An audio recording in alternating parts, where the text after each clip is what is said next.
Então vamos lá, né? Vamos abrir nossas Bíblias em Romanos capítulo 1. Obrigado.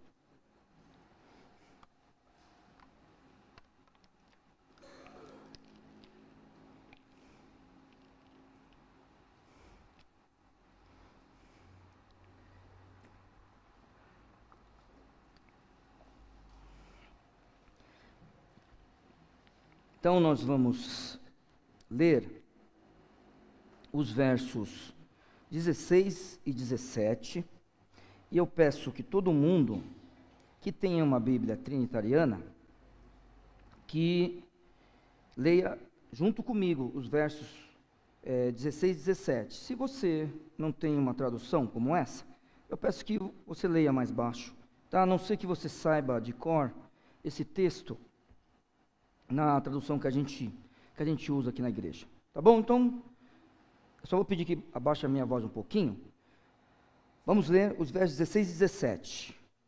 Porque não me envergonho do Evangelho de Cristo, pois é o poder de Deus para a salvação de todo aquele que crê, primeiro do judeu e também do grego, porque nele se descobre a justiça de Deus de fé em fé, como está escrito, mas o justo viverá pela fé.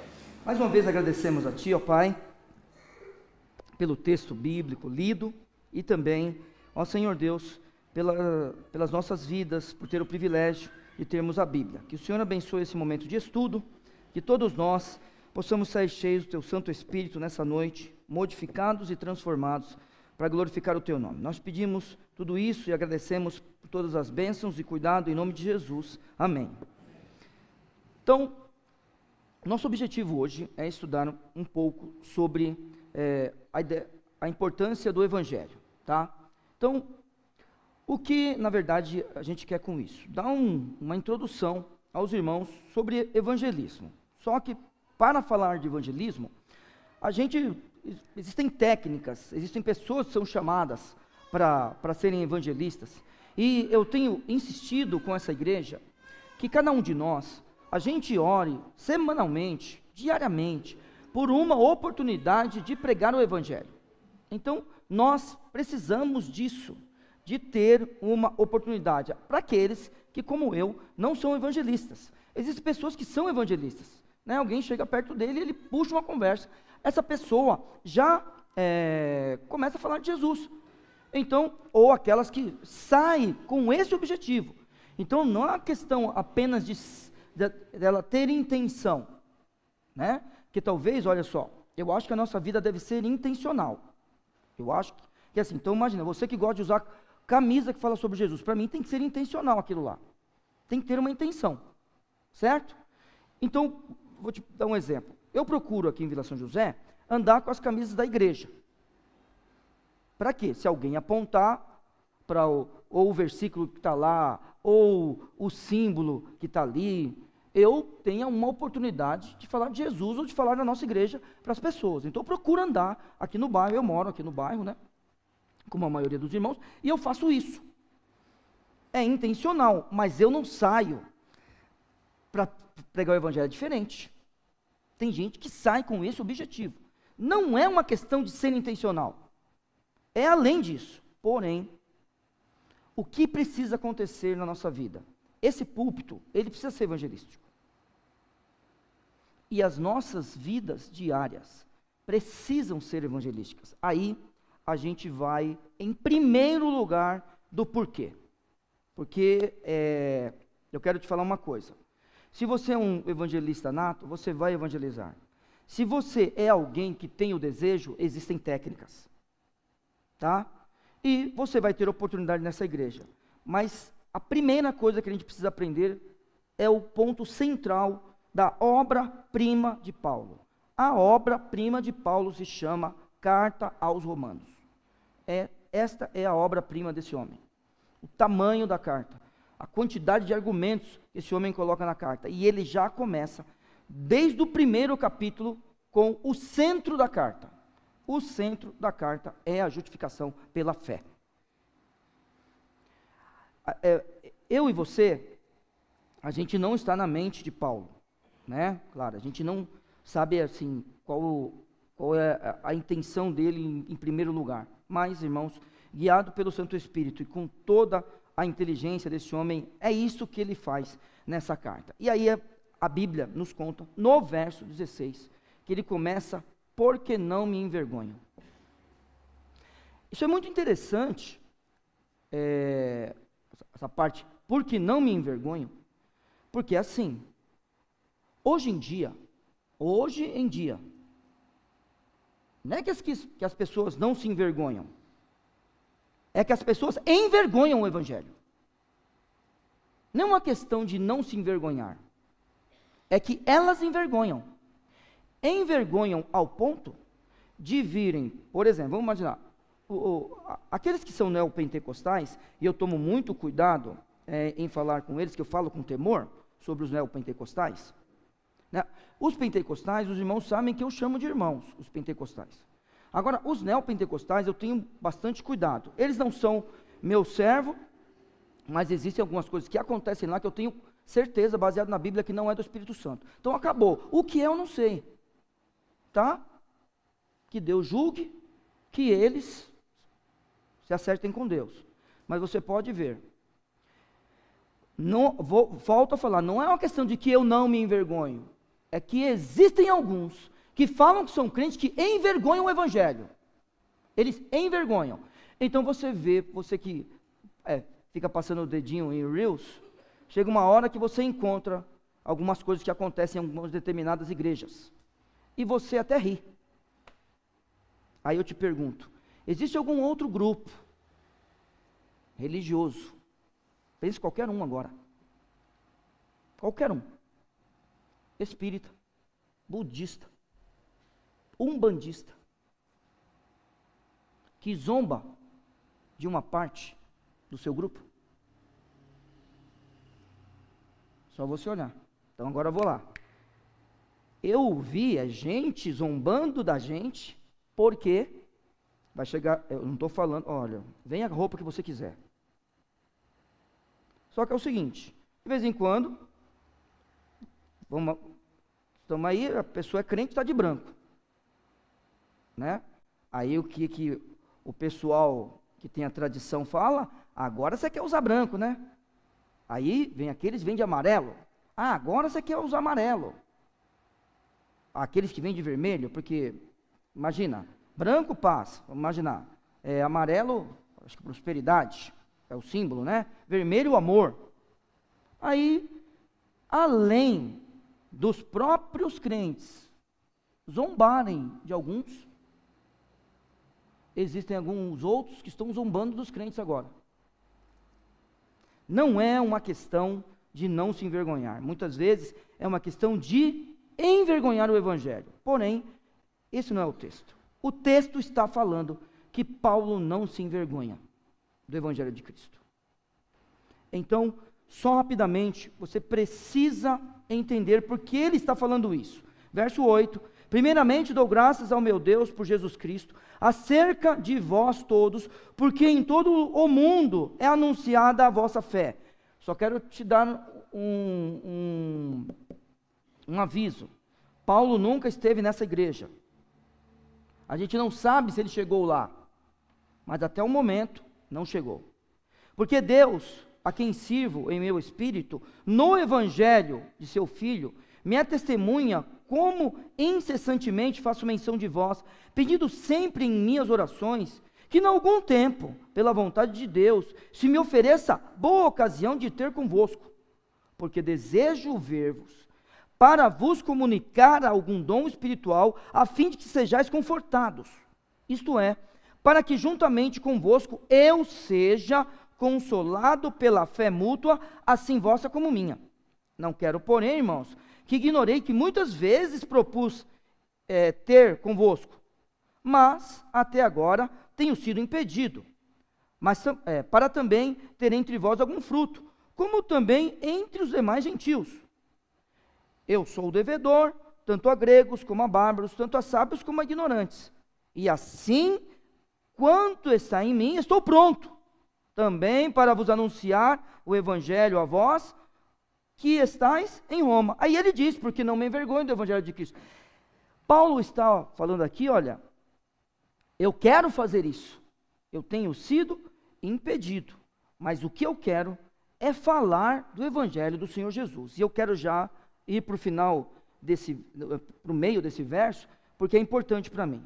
Irmãos, eu tenho falado muitas vezes nessa igreja, que o que a gente precisa é do evangelho. Eu acho que alguns irmãos já perceberam que eu falo isso. O que a gente precisa é do evangelho. Irmãos, a gente não precisa de dinheiro, a gente precisa do evangelho.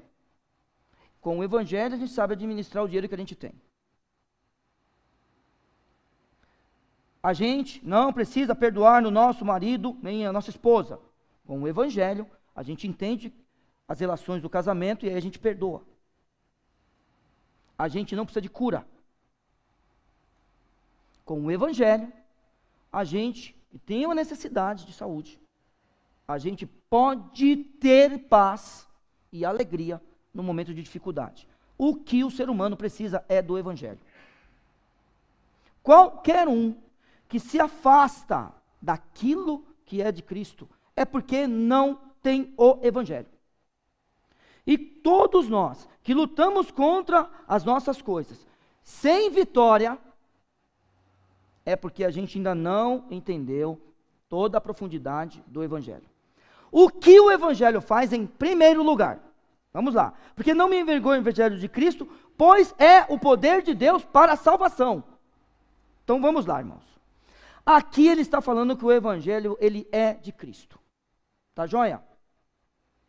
E aí, eu quero que os irmãos percebam o seguinte. Verso 1. Paulo, servo de Jesus Cristo, chamado para apóstolo, separado para o evangelho de Deus. Percebe? O qual antes prometeu pelos seus profetas nas santas escrituras, acerca de seu filho, que nasceu da descendência de Davi, segundo a carne. Então, espere aí, só um minuto, espere um minuto. Separado para apóstolo do evangelho. Em seguida, ele já fala do Senhor Jesus. Verso 4, declarado filho de Deus em poder. Agora vamos lá. No verso 1 ele está falando que ele é separado para apóstolo. E esse apóstolo é para o evangelho de Deus. Começa a falar de Cristo no verso 4, declarado filho de Deus em poder. No verso 16, porque não me envergonho do evangelho de Cristo, pois é o poder de Deus para a salvação.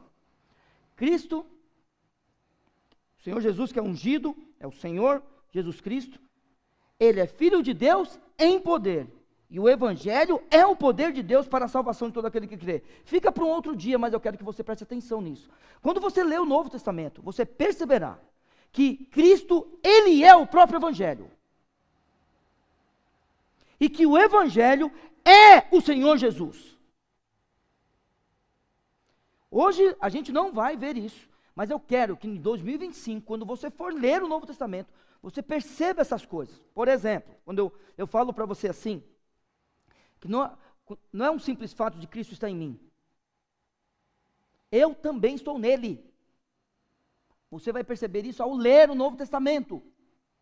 Quando você for ler essas coisas, leia com cuidado, e você vai perceber isso. Então aqui eu quero deixar só uma chave bíblica para você. Vamos de novo? Verso 2. O qual antes prometeu pelos seus profetas nas santas escrituras, acerca de seu filho, que nasceu da descendência de Davi, segundo a carne, declarado filho de Deus em poder. Porque não me envergonho do evangelho de Cristo, pois é o poder de Deus para a salvação. Então vamos lá. A primeira coisa que o evangelho faz conosco, a primeira coisa, porque daí eu quero que você perceba, não para aí, mas a primeira coisa que o evangelho faz conosco é nos salvar. É a primeira coisa. A coisa mais poderosa que existe em todo o universo, nós temos acesso. O evangelho. Então, a primeira coisa que ele faz é nos salvar. Para por aí? Não, irmãos, não para por aí. porque eu quero que você preste atenção no verso 15, o capítulo 1. E assim, quanto está em mim, estou pronto para também vos anunciar o Evangelho. Agora, com quem ele está falando? Pode falar, você não vai errar, não tem como errar. Com quem ele está falando? Com a igreja que está em Roma. Eles são crentes ou não? São ou não? Você é crente? Então, lógico, eles também eram. Então, peraí, se ele vai anunciar o Evangelho lá, ele está esperando salvar alguém lá, dentro da igreja? Ele está esperando salvar os ímpios. Mas e para a igreja que vai ouvir o Evangelho? É porque o Evangelho não para na salvação. O Evangelho, ele é as boas novas. Isto é o Evangelho. Então, a cada dia que passa com o Evangelho, eu aprendo algo novo para que eu possa glorificar a Deus dia após dia. Isto é o Evangelho. Então, vamos imaginar, para a salvação, o que a gente precisa para a salvação? De imediato, mas você vai pregar o Evangelho. Você tem que falar que Cristo nasceu de uma virgem. Tem que falar isso. Não é que eu estou falando que... Olha, irmãos, preste atenção no que eu estou dizendo. Eu não estou falando que você vai sair na rua e vai fazer isso, assim, nesse ponto, ó, Cristo nasceu de uma virgem, tá? Não, não é isso. É quando você for falar, ele nasce de uma virgem, ele vive sem pecado, ele tem um ministério nessa terra aqui, ele vai para a cruz e ressuscita, e vai nos voltar, pronto. Você tem que abranger isso aí, porque essa é as boas novas da salvação. Está na pessoa do Senhor Jesus. Porque não me envergonho do Evangelho de Cristo. E a Bíblia diz, porque é o poder de Deus para a salvação. E aí é o seguinte, irmãos, presta atenção nisso daqui. O Evangelho de Cristo é o poder de Deus para a salvação de todo aquele que crê. Então, vamos guardar aqui, ó. Vire a página da sua Bíblia para o capítulo 3. Está comigo?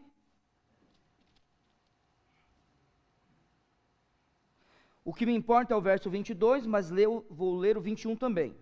Mas agora se manifestou sem a lei a justiça de Deus, tendo o testemunho da lei e dos profetas, isto é, a justiça de Deus pela fé em Jesus Cristo, para todos e sobre todos os que creem, porque não há, o que a Bíblia diz? Diferença. Muito bem. Capítulo 4, por favor, verso 11. Seria bom ler alguns versos anteriores, mas nesse caso vou ler apenas o verso 11.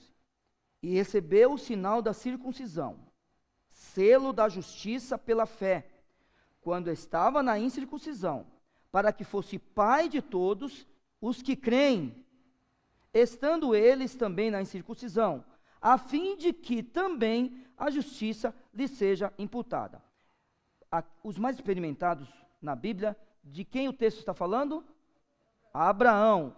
Muito bem. Agora, preste atenção no meio do verso, ó. E recebeu o sinal da circuncisão, é uma marca, selo da justiça da fé, quando estava na incircuncisão, para que fosse pai de todos os que creem. É o poder de Deus para a salvação de todo aquele que crê. Capítulo 10. Verso 4. Porque o fim da lei é Cristo para a justiça de todo aquele que crê. Verso 11, do mesmo capítulo. Porque a Escritura diz, todo aquele que nele crê não será confundido. Muito bem, a gente tem essas 5 passagens que falam sobre a salvação de todos. Eu não sei o quanto você conhece das Escrituras, mas em todas elas, o que está acontecendo aqui é que o apóstolo Paulo está mostrando aos romanos que a salvação, presta atenção, não é apenas para o judeu. Abrange todos, chegou até nós. O texto bíblico, lembre, não é escrito para mim e para você. Esse texto chegou até nós. O texto bíblico, Romanos, foi escrito para aquela igreja. Era importante isso. E é importante a gente saber também disso. Porque você olha para esse texto, e agora, o texto do capítulo 4 é bem claro. Aqui não é claro para quem está chegando agora. Mas, quando alguém falou para você que é Abraão, depois você vai entender melhor. Mas para você que sabe que é Abraão, lá no capítulo 4, ficou claro. Agora, se você tem dúvida, por exemplo, no capítulo 10, vai lá comigo no capítulo 10, verso 1, veja se ele não quer falar sobre os judeus. O que está escrito acima do verso 1 na sua Bíblia? Judeus e gentios, irmãos, o bom desejo do meu coração e a oração a Deus por Israel é para a sua salvação. Está falando de judeus e gentios. É interessante isso e importante, porque é o seguinte: o que o Senhor Jesus fez entre judeus e gentios, entre os judeus e nós, todos os judeus que chegam a Cristo e nós, o que Cristo fez? Ele derrubou a parede. Isso, separação. Vamos ler o texto. Vamos lá. Deixa eu ver aqui. Efésios 2. Deixa eu ver.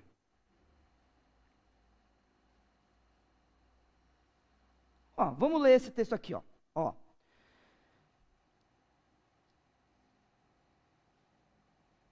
É que esse aqui não é o texto que fala da parede da separação, gente, não é? Mas de qualquer forma, esse texto serve. Olha só. Vamos comigo aqui, deixa eu ver que eu estava pensando que era o verso 15. Mas vamos comigo aqui, verso 11. Portanto, lembrai-vos de que vós, outro tempo, eres gentios na carne, chamado incircuncisão, pelos que na carne chamam circuncisão feita pelas mãos dos homens, que naquele tempo estavais sem Cristo, separado da comunidade de Israel, e estranhos às alianças da promessa. Está percebendo o texto, né? Percebeu?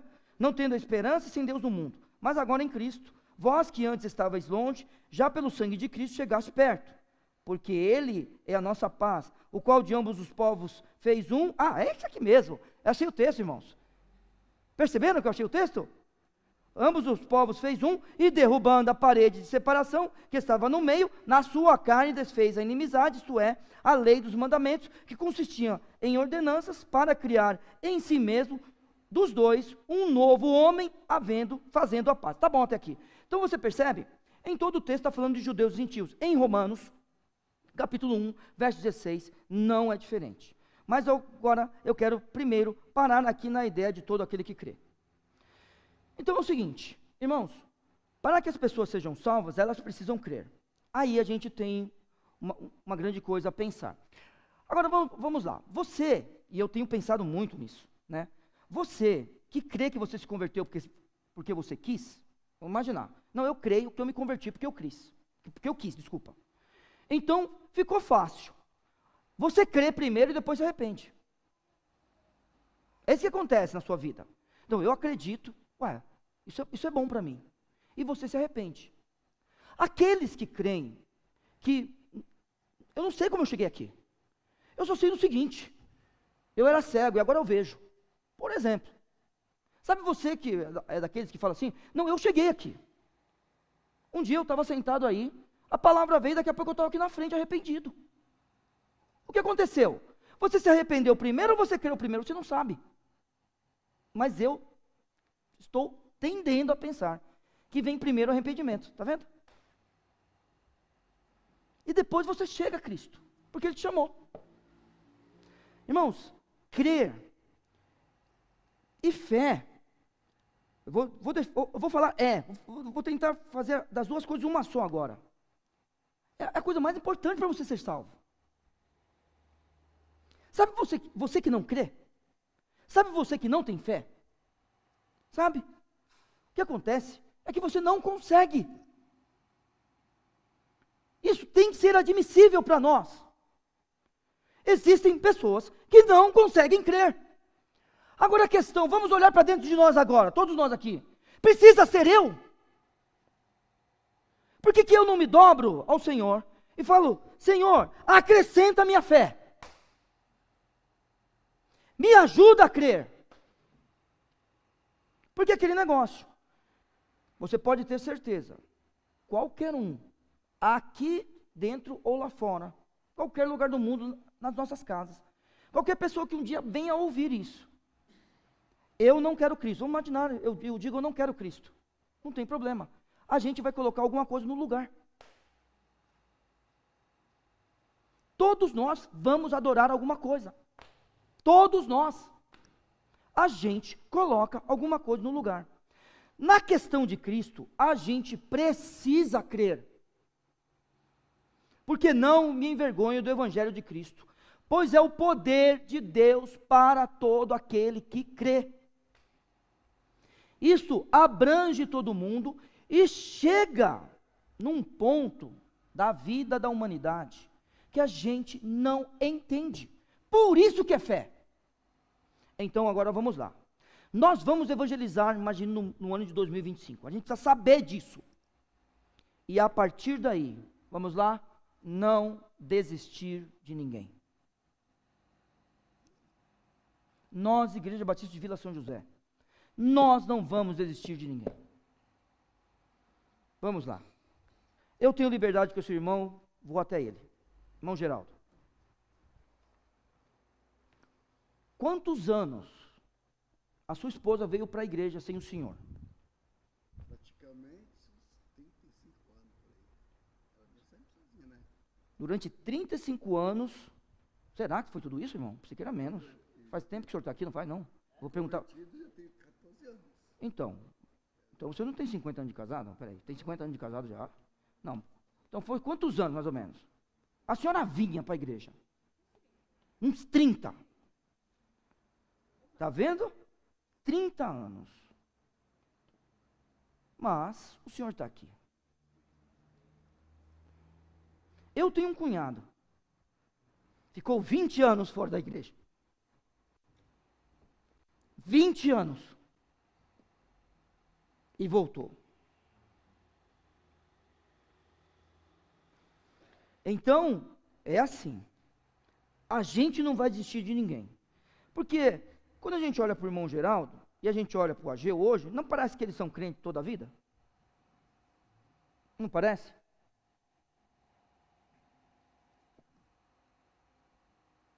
Esses irmãos têm estado na igreja aí toda vez que pode, ajudando no que pode. Esses irmãos são mais crentes que eu, que nunca saí. A gente não vai desistir de ninguém. A questão é que o irmão não conseguia crer. E não vem com essa conversa para mim. Ah, eu não criei porque eu não criei porque eu não quis. Você que acha que se converteu, você precisa estudar e muito a graça preveniente.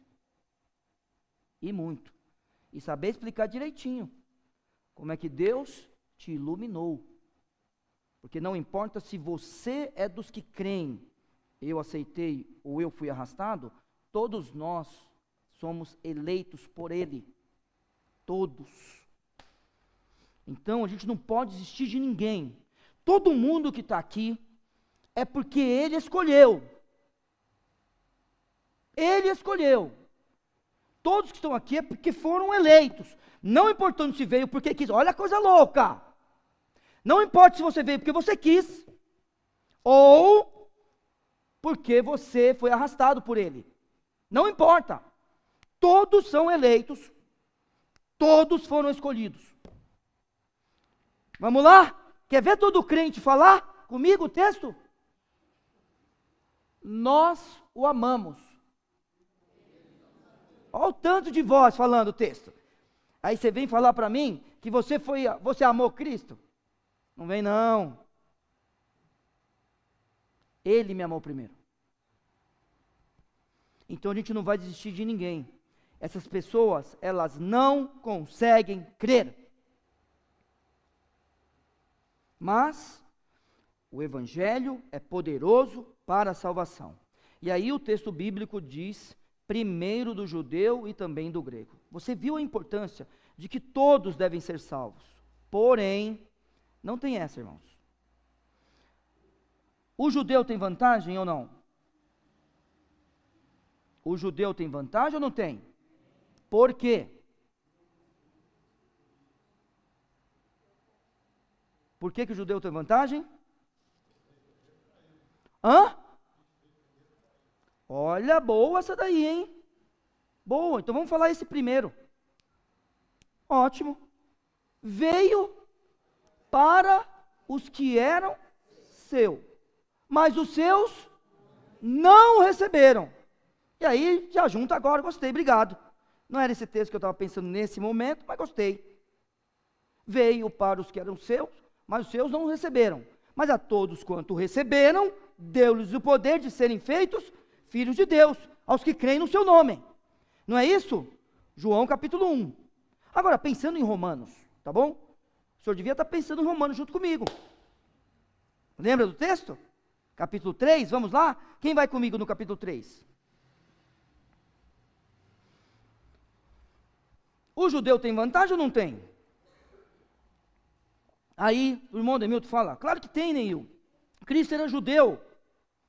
Claro que tem, Neil. Cristo veio para os judeus. Excelente. Mas é que eu não estava pensando nesse texto. Tivemos que adaptar a mensagem para esse momento. Parabéns, obrigado. Verso 1 do capítulo 3. Qual é, pois, a vantagem do judeu? Ou qual a utilidade da circuncisão? O que o apóstolo Paulo diz? Muita. E em toda maneira. Agora, grave isso, marque na sua Bíblia. Porque, primeiramente, as palavras de Deus lhe foram confiadas. Irmãos, é o seguinte. Posso falar uma coisa para você? Qualquer um que seguir a Bíblia. Hein, lembra? Já falei para vocês, não já? Qualquer um que seguir a Bíblia. Sem saber, dá certo. Então vamos lá.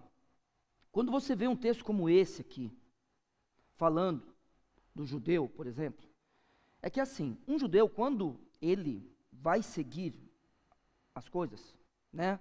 Eu digo até, eu vou falar assim para você, ó. Um oriental, tá? Vamos pensar, essa parte do Oriente Médio, ele sabe? Qualquer um desses. É o seguinte, eles não têm porquê. Sabia disso? Eles não ficam perguntando por quê. É o seguinte, se está escrito na Torá, ele vai fazer. Eu não estou falando que todo judeu é assim, tá? Mas o judeu que decide fazer, ele não pergunta por quê. Hoje em dia, até as nossas crianças estão perguntando por quê para nós.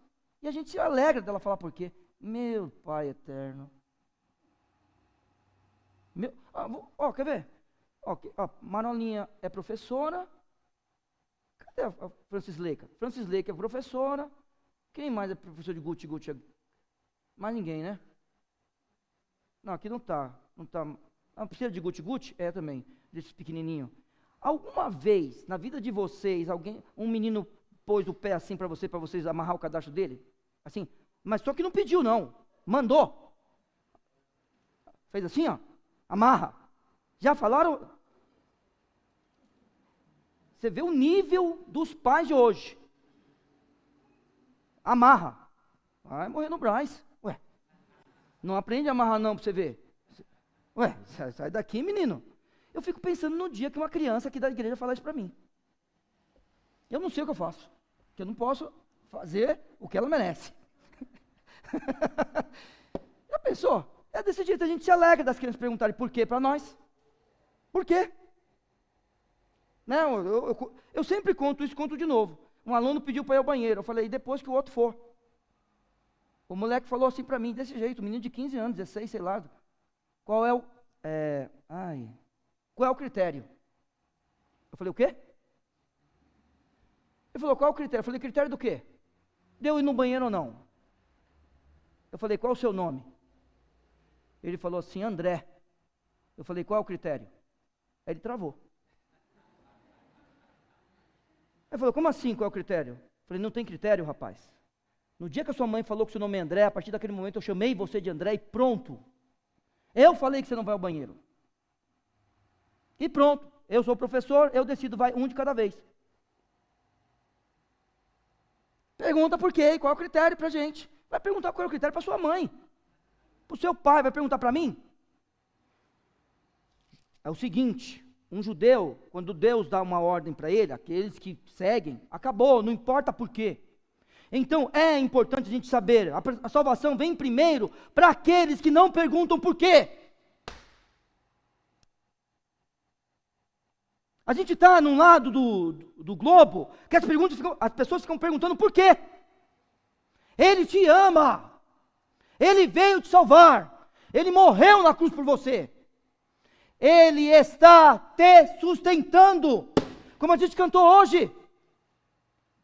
É isso que Ele está fazendo, e Ele está nos salvando diariamente. Joia, irmãos, a salvação é diária. A gente vai chegar no céu, fique tranquilo, mas Ele está nos salvando diariamente. Falei isso uma vez, falo de novo. Sabe do que Cristo me salva? De ser um mau esposo para Marola. Sabe o que Cristo me salva? De ser um mau filho para minha mãe. Cristo tem me salvado disso. A salvação, primeiro, é para estar no céu, ou estar onde Deus está. Pense do jeito que você quiser. Eu penso em estar no céu com Ele. Isso é a salvação. Porém, a salvação já começa. É só você prestar atenção no verso 15. E assim, enquanto está em mim, estou pronto para também vos anunciar o Evangelho. O Evangelho não para na salvação da gente. A gente continua a ser salvo todos os dias. Só que essa salvação vem primeiro para aquele que não pergunta por quê. Eu e você, de vez em quando precisamos desse negócio. Um dia, a Gabriela, ou Elisandro, tá certo, irmão? Seu nome é Elisandro?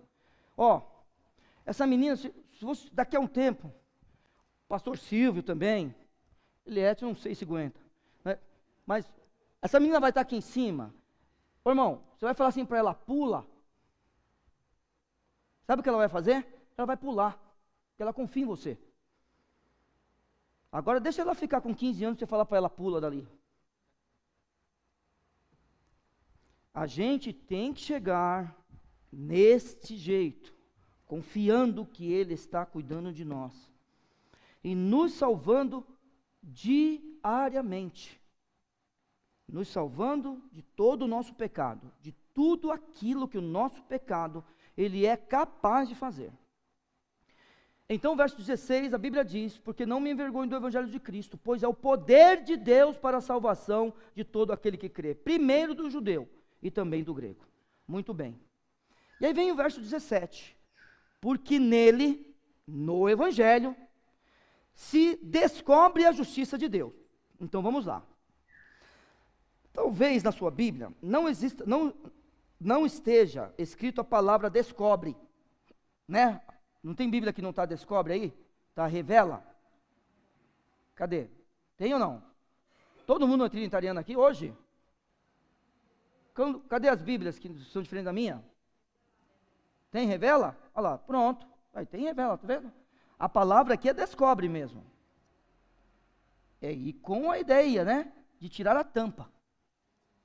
Hein? Chegou. Cheio de fome. Alguém? É que eu não tenho esse costume. Na verdade, eu acho até feio. Mas eu acho feio. Mas vamos imaginar que o pastor Silvio não ache. Hein? Eliette, esse homem já chegou com fome em casa? Todo dia. E de repente, irmão, imagina, eu sou uma brincadeira. Não é feio para você, não. Desculpa, eu retiro o que é feio, vai. Porque eu sou uma opinião, né? Sua opinião não tem nada a ver. Vai. Faz de conta que puxa, que legal. Aí tem aquele cheiro característico, você só vai saber se você descobrir. Então aquilo que estava coberto aos seus olhos, você descobre, aí você pode olhar. A ideia aqui é essa, de revelar mesmo, mas com a ideia de tirar algo. Então, é nele, no Evangelho, que se descobre a justiça de Deus. Agora, vamos lá. Qual é a justiça que nós estamos tratando aqui? é um atributo de Deus? Vamos lá? É uma condição atribuída por Deus? Ou é simplesmente uma ação de Deus? Pode ser qualquer uma delas. Então vamos lá, ó. Porque não me envergonho do evangelho de Cristo, pois é o poder de Deus para a salvação de todo aquele que crê, primeiro do judeu e também do grego, porque nele, no evangelho, se descobre a justiça de Deus, o atributo. Tá bom? Vamos pensar primeiro no atributo? Na qualidade que Deus, ele é justiça. Vamos pensar primeiro nesse? Então, se é no evangelho que a gente descobre o atributo de Deus, ele é justo, ele é justiça, então você pode pensar, imagine, tá? Você pode pensar que Deus, por meio do evangelho, vai julgar todos os povos também. Está vendo? Ele não é justiça? Ele não é um Deus que se ira todos os dias? Ele não é um juiz justo? Se a gente pensar como atributo, então a gente vai descobrir a justiça de Deus. Tudo bem? Muito bem. Mas pode também ser o quê? Uma condição atribuída por Deus. Então vamos lá? Olha só. É o seguinte, Pastor Viana, quando um juiz, ele toma uma decisão de inocentar a pessoa, olha só, significa que ela é inocente? Ah, então peraí, gostei, tá vendo? O senhor parece advogado, hein? Gostei. Então peraí, então se um juiz tomar uma decisão inocentando uma pessoa, isto não significa que ela é inocente. Eu não sei o termo técnico, mas eu vou falar que é uma declaração. Ele declara. Por exemplo, eu vou fazer o casamento dos pombinhos ali, e vai chegar no momento que vou falar, em nome da lei vos declaro, marido e mulher. Pronto, uma declaração. Diante, ali a lei me revestiu de autoridade para falar isso. A lei reveste o juiz de autoridade para ele falar assim, não, é inocente. Ó, eu não sei como é, pastor Viana, mas mais ou menos, de acordo com isso, eu declaro inocente. Eu não sei se ele fala assim no fim, mas sei lá. Mas é uma declaração. Mesma coisa. Nós estamos aqui. Um dia vamos nos encontrar com Cristo Jesus. Nós 5, certo? Como é seu nome? Benjamim, que nome bonito. Joia, você sabe que você é um dos, assim, na Bíblia, né? Um dos filhos de Jacó? Sim? O mais novo ou mais velho? Mais novo de todos ou quase? De todos, não, de todos, mais novo de todos. É o mais novo, caçulinha, é você. Benjamim, você. Helena. Como? Irena, não, aí já é um nome mais chique, né? Irena Valentina, aí não é que nem Neil. Vamos lá, eu, irmã Betânia, irmã Marisa, vamos encontrar com Cristo. E aquele negócio. A senhora é pecadora? É. E a senhora é pecadora? Ué, peraí, então. Se eu também sou pecador, se a Irena, se o Benjamim, nós somos pecadores, então a gente tem culpa. Todos nós temos culpa. Irmãos, o certo, para quem é culpado, é ser declarado o quê? Culpado. Mas alguém pode pagar a dívida por nós, sim ou não? Pode. Vamos imaginar que eu devo. Aí eu tenho filhos. Qual vocês preferem, o Petros ou a Marisabel? Pode escolher. Marisabel? Então tá bom. Marisabel fala assim, não pai, deixa comigo. Você não vai ser preso não, porque eu vou pagar a dívida. Ela pode? Pode ou não pode? Pode, claro que pode. Naquele negócio, o povo que deve pensão alimentícia que fala, se o pai não paga, se o avô pagar, o pai é preso? Não. Tá vendo? Cristo pagou tudo por nós, na cruz. Cristo pagou tudo por nós. Porque não me envergonho do evangelho de Cristo, pois é o poder de Deus para a salvação de todo aquele que crê, primeiro do judeu e também do grego, porque nele se descobre a justiça de Deus. Se for um atributo, é simplesmente ele declarar para mim, para você é justo. Acabou. Uma declaração, você é justo. É por causa do evangelho que ele pode fazer isso. E essa é a maneira que eu creio, está no texto. E pode ser também a ideia da condição. Mas eu vou ficar aqui, devido também ao meu tempo, eu vou ficar com a ideia de que Cristo, Ele nos justificou. Deus simplesmente nos declarou justo. Eu vou ficar com essa ideia aqui. Porque nele se descobre a justiça de Deus. Muito bem, se é isso que vai acontecer, ou isso que aconteceu comigo e com você, é isso que a gente tem que orar para que aconteça na vida dos outros. Que o Senhor Jesus também declare os outros livres, justos. Parece muitas vezes, né, quando a gente não tem Cristo, eu vou dizer quando a gente não tem Cristo, que a ideia de que alguém que cometeu um crime muito pior do que o meu, na vista humana, isso existe, tá bom? Ele não merece salvação. Mas olha só, o Senhor Jesus um dia esteve na cruz, não esteve? E ao seu lado, quem estava? Os malfeitores, não são? A gente sabe o que aqueles homens fizeram na vida deles? Só que um deles, o Senhor Jesus disse, hoje estarás comigo no paraíso. Não importa o pecado. Cristo me salvou do meu pecado. Cristo te salvou do teu pecado.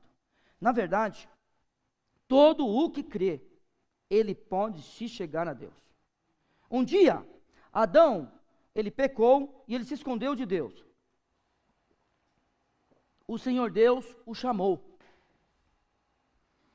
Você já pensou na ideia dele sair de onde ele estava e se encontrar com Deus?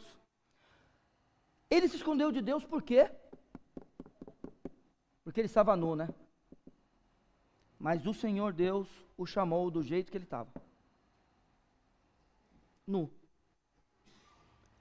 Como ele chegou na presença de Deus?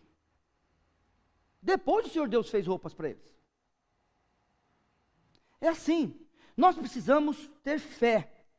Porque a Bíblia diz, porque nele, no Evangelho, se descobre a justiça de Deus, de fé em fé.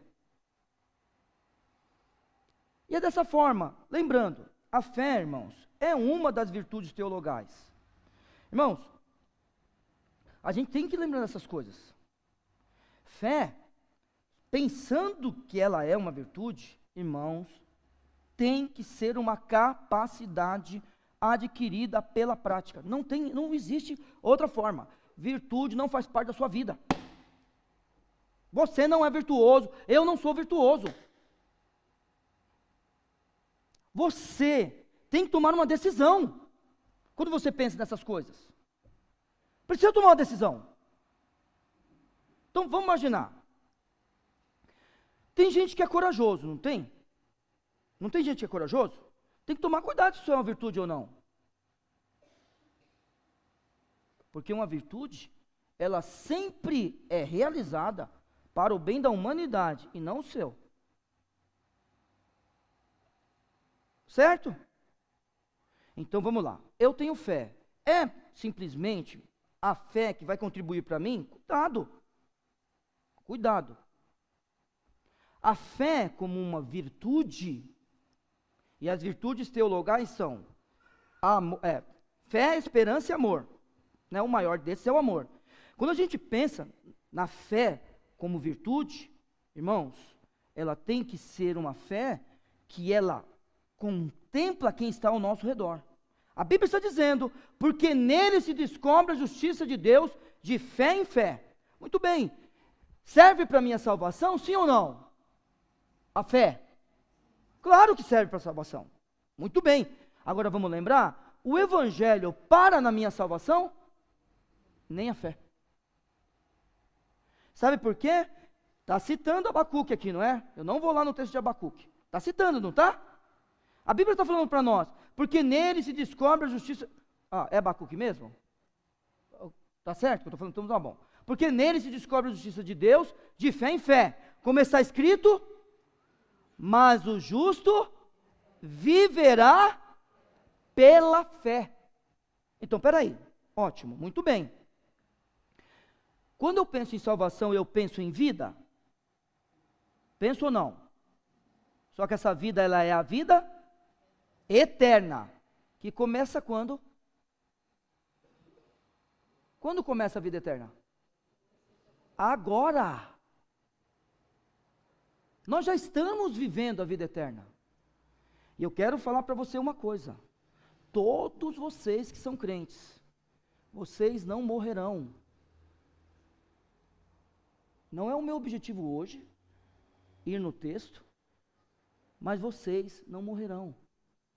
Talvez algum dia a gente esteja aqui, ó, nessa igreja a gente coloca a pessoa aqui, ó. Se você nunca veio num culto de despedida, é aqui que a gente coloca as pessoas. Talvez a gente esteja aqui, mas a gente estará vivo ao lado de Cristo. Um dia aquele corpo vai ressuscitar? Vai, porque é necessário isso. Mas não importa, nós estaremos vivos. Mas, vamos lá. A vida eterna já começou? A vida eterna já começou. Por favor, não vamos esperar nada para melhorar. E outra coisa, ó, a gente pode fazer o que a gente quiser. Eu tenho 50 anos. Pela idade da Bíblia, eu tenho 20 anos de força, talvez 30. O resto é canseiro e enfado. Eu sei que eu já estou descendo a ladeira. Eu sei disso. Eu falo para vocês, eu jogo bola. E infelizmente não tem gente da minha idade para jogar. Vou jogar com os jovens. Eu jogo 10 e descanso 10, irmão. Aí se meu time ganha, eu falo, deixa eu sair um pouco. Não, fica aí, fica aí. Não, deixa eu sair um pouco. Para descansar 10. Eu sei que eu não aguento mais. Eu jogo de teimoso. Tenho mais 5 anos de carreira ainda. Estou descendo a ladeira, irmãos. Só que é o seguinte. E vamos imaginar que eu viva mais 30 anos, vai? Vamos imaginar. Como eu vou viver? Eu já vou viver a vida eterna. E é isso que eu quero que a gente faça, irmãos. Que a gente já viva a vida eterna. Porque a Bíblia está falando aqui, ó. Porque não me envergonho do Evangelho de Cristo, pois é o poder de Deus para a salvação de todo aquele que crê, primeiro do judeu e também do grego. Muito bem, o Evangelho não para na salvação, o Evangelho continua modificando as nossas vidas. E é por isso que a gente pode chamá-los de boas novas, diárias, porque nele, no Evangelho, se descobre a justiça de Deus de fé em fé, como está escrito, mas o justo viverá pela fé. Então é desde já. Vivendo desde já, todos os dias, até um encontro com Cristo, seja pela morte, nesse sentido de morrer para esse mundo, ou seja, pelo encontro que nós teremos com Ele. Nós precisamos viver pela fé. Por quê? Porque o justo viverá pela fé. Agora vamos lá. Muito bem, porque nele se descobre a justiça de Deus. Ele está falando que o justo vai viver pela fé. Se descobre a justiça de Deus porque Ele nos declarou justo, é assim que eu quero ensinar para os irmãos essa noite. Ele vem nos declarar justo. Então, a partir desse momento, o justo vive pela fé. Então, é assim. Eu estava indo para um lado, eu sempre gosto de falar isso, eu estava indo para um lado, me converti, Cristo vem e me apresenta para o universo. Ele diz justo. A partir daquele instante, ninguém toca. Nada toca, a não ser que Ele permita. É justo. Muito bem. A partir do momento que Ele fala que é justo, tem alguém, olha só, pastor Viana, com autoridade tal para dizer que não é mais? Então vamos lá, olha só, pastor Viana, presta atenção, irmãos. Mas o justo viverá pela fé, então creia nisso. Declarou que é justo. Eu venho e falo assim, não quero ser mais justo. Já pensou nisso? Vocês conseguem pensar numa coisa como essa? Vem o Senhor Deus e me declara justo. Ótimo. Fico feliz, daqui a pouco me entristeço com alguma coisa, olho para ele e digo, não, eu não sou justo não. É possível isso? Não. Então, aí a Bíblia vai dizer para mim e para você, continue, não pare. Você vai encontrar o seu mestre. Continue. Você é um justo, mas o justo viverá pela fé. Que Deus te abençoe. A nossa vida é uma vida daquele que já foi salvo. O que a gente tem hoje? O nosso Senhor Jesus Cristo. Vamos ver, né? É que como é uma mensagem temática, para mim já é um pouco mais difícil. Não gosto muito de mensagem temática, mas quem sabe, no ano que vem, eu não venha com uma aqui para você, ele é o Evangelho. Quando você for ler o Novo Testamento no ano que vem, lembre-se disso. O Senhor Jesus, ele é o próprio Evangelho. Então, que o Evangelho possa mudar nossas vidas. Que o Senhor Jesus possa mudar nossas vidas. Irmãos, que eu e você, o ano que vem, a gente ganhe uma alma para Cristo. Ele não precisa vir para cá. Combinado? Não precisa. Talvez você está aqui porque alguém te trouxe, te ganhou. Ótimo. Que bom, né? Você está vendo um fruto. Não é legal isso aí? Mas ele não precisa vir para cá. Mas a gente precisa lançar semente. Que Deus te abençoe. E que você, de forma poderosa, com Cristo guiando sua vida, você possa falar do Evangelho, que é o poder de Deus para a salvação de todo aquele que crê. Obrigado, meu Pai. Por tudo eu agradeço. Pela bênção de ter as Escrituras e de estar, ó Senhor Deus, sempre na Tua presença. Abençoe os Teus servos e ajude-os a crescer mais e mais. Ajude-os, ó Senhor Deus, a falar de Cristo. Ajude-os, ó Senhor Deus, a pregar o Evangelho. E que todos nós possamos ser transformados por eles. Em nome de Cristo Jesus, nosso Salvador. Amém.